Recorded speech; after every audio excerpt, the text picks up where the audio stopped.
The studio lights glowed bright, the air inside Good Morning America buzzing with the usual anticipation of a major celebrity appearance. Viewers were glued to their screens for what was supposed to be a heartfelt and inspiring interview. Dwayne "The Rock" Johnson, global superstar, former wrestling champion, and now executive producer of a deeply personal autobiographical series, had just walked onto the set. Smiling, composed, and radiating charisma, he shook hands with George Stephanopoulos and took his seat. Asterisk from the moment the cameras rolled, the tension simmered just beneath the surface. Asterisk George opened with warm pleasantries. "It's great to have you back on the show, Dwayne. A lot of buzz around your new series. Raw emotional, it's really struck a chord." Asterisk thanks, George. Dwayne responded, flashing that trademark smile. "It's the most personal thing I've ever done. I wanted to share the truth, my truth." But that word, truth, would quickly become the fault line. George shifted in his seat. "Let's talk about that truth. The show touches on your troubled relationship with your father, Rocky Johnson, but many critics say it skirts around the darker elements of that story. Was that intentional?" Asterisk Dwayne's smile tightened just for a second. "I chose to tell it how I lived it. I'm not here to slander the man. He was flawed, but he was my father. I had to find peace with that." Asterisk George nodded but pressed forward.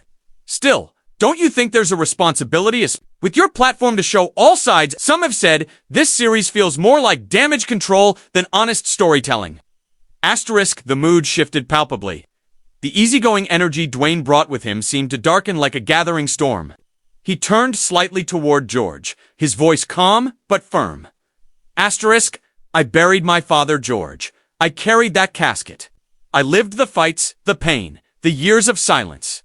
I don't need someone sitting across from me who's never walked a day in my shoes telling me how honest I was about my own past." Asterisk George, keeping his journalistic cool, continued, "But you also built a brand around resilience, around being authentic. Don't you think part of that authenticity is being open about all the ugly details?" Asterisk Dwayne blinked slowly, inhaled sharply through his nose. "Let me tell you something. I've built everything I have with grit and pain. Most people wouldn't last a day in this show. Isn't about what sells, it's about what heals. If some people want blood and scandal, they can go watch something else." Asterisk a beat of silence followed. Co-hosts Robin Roberts and Michael Strahan exchanged glances. The studio audience, usually full of claps and smiles, was dead silent. Camera operators looked nervously at the director. Even George seemed to sense. He was walking a thin line. Asterisk, "I'm just doing my job, Dwayne," he said. "Asking questions the public wants answered."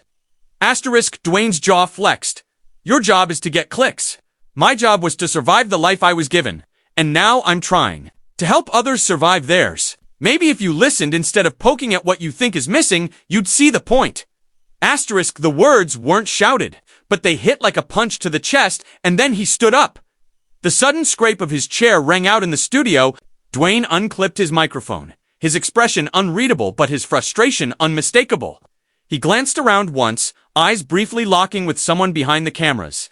Then, with slow, deliberate steps, he turned and began walking off the set. "Dwayne," one of the producers called out. But he didn't stop.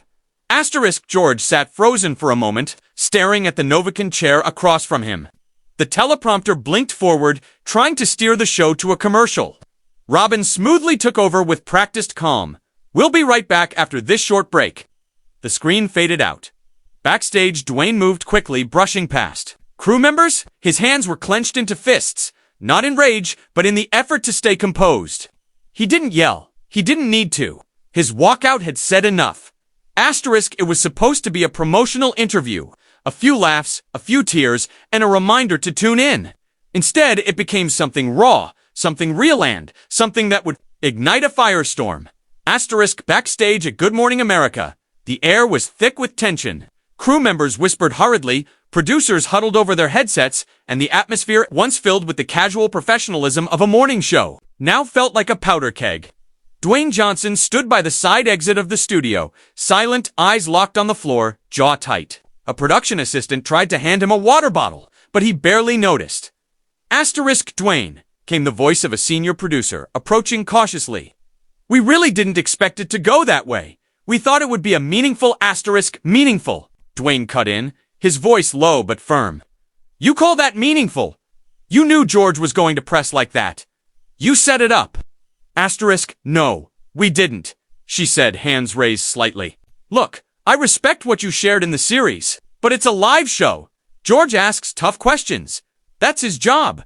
Asterisk, Dwayne turned to face her fully now. He didn't ask tough questions. He acted like I spun some kind of fantasy to protect my image. That wasn't journalism. That was a takedown disguised as curiosity. Asterisk, at that moment, his publicist arrived, face pale, phone already buzzing in hand. It's blowing up, she said quietly. Clips are all over TikTok, Twitter, Instagram. People are split. Some say you were brave for walking off. Others say you should have stayed and answered. Asterisk, Dwayne didn't flinch. Let them say what they want. I didn't come here to be interrogated about how I process my trauma. I came to talk about healing, about how many people hide their pain because the world tells them to only share the parts that are pretty. Asterisk, as his team tried to guide him toward a waiting SUV, someone behind them murmured, "He's trending #1 already."